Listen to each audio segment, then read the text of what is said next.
Now this is the Paul who has rewritten the life of Jesus Christ and said to us, one, Jesus said, I came not to change and alter the law. Whose law? The law of Moses.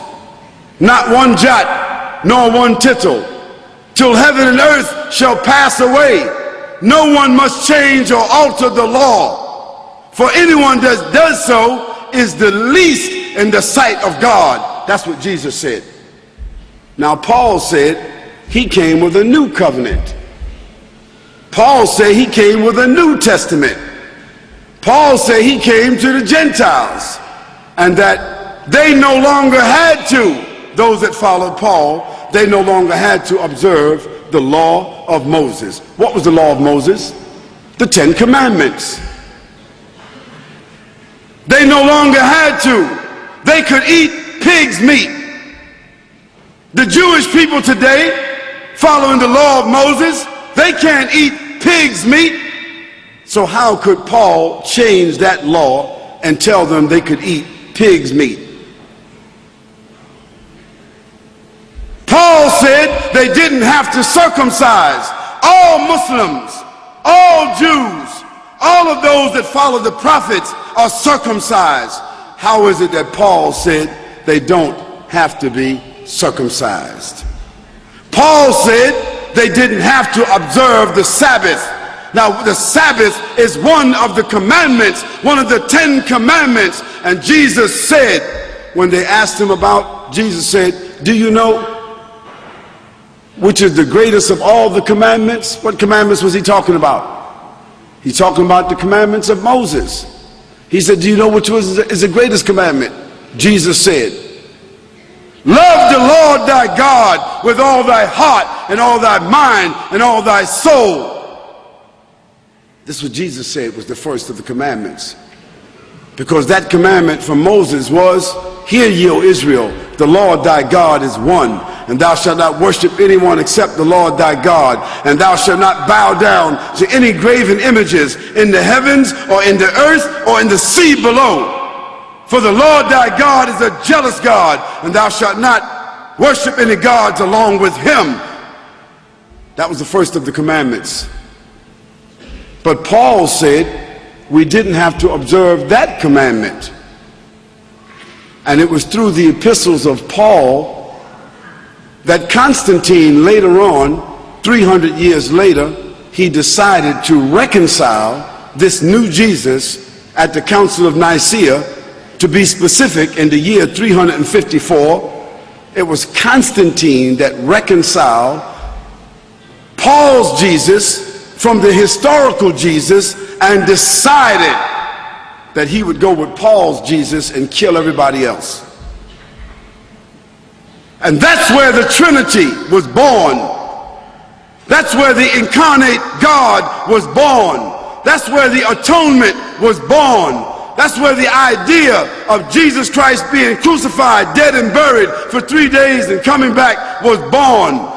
This is where the idea of Jesus being God was born, because Constantine accepted that idea. Because Constantine had already deified his father as Sol Invictus. And that's how December the 25th became the birthday of Jesus, although Jesus could not have been born December 25th, because that would have been the winter in Lebanon. And anyone here that is from Lebanon will tell you September the 25th is probably snow in the ground. So why would they have a baby in the manger when there's snow on the ground? But that was the date of the Sol Invictus.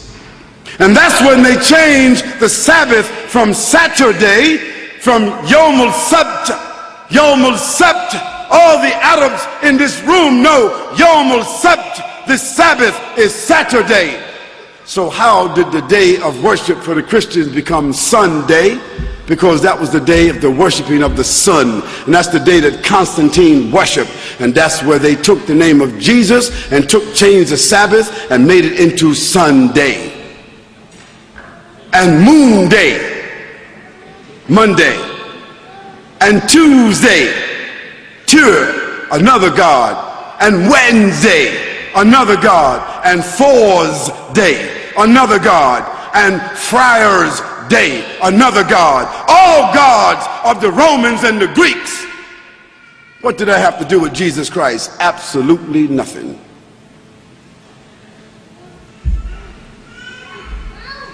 So a new covenant was born through Paul and the collaboration and the official documentation of Constantine, who then assigned an official bishop of Rome. That bishop of Rome became the official pontiff of the Catholic Church. And so today, that's why the Pope is called the pontiff. He's called the shadow of God on earth. Whose shadow? Whose God? The God of Paul, the God of Constantine. Certainly not the God of Jesus. Now Paul, through his writings, set up a nefarious situation that virtually stamped out, wiped out, imprisoned, tortured, killed, eliminated all of the Unitarians, because those that followed Jesus Christ were called Unitarians. That means they were subscribing to one God. And what happened to the Unitarians? They were thrown to the lions. They were thrown to the lions until they were gradually eliminated. Then Constantine made Christianity the official religion. Why? Because he made a distinction between the Nazarenes and the Christians. If you were Christian, you were cool. If you were Christian, you were official. If you were Christian, you could be assimilated. If you were Christian, you were Constantized. If you were acceptable, if you embraced the Pauline doctrine, then you became a Christian. And Christian then became an antithesis of the Nazarenes. It also became an antithesis of the life and the message of the historical Jesus. This new evolution, this new faith system, officially adopted by Constantine, the Roman emperor, the establishment of the Church of Rome, and the subsequent Christology that has developed. I said Christology. Now, what is Christology? Christology is the scientific, systematic dramatization and mythological replacement of the historical Jesus. That's what Christology is. Because if we want to love Christ and follow Christ, we have to follow the real Christ. We have to follow, find, and subscribe to the historical Christ. The issue is, who is willing to follow the historical Christ? And even after you receive the information, some of you are angry right now. If you had some rocks, you'd probably stone me right now. Some of you might want to invite me outside to beat me up.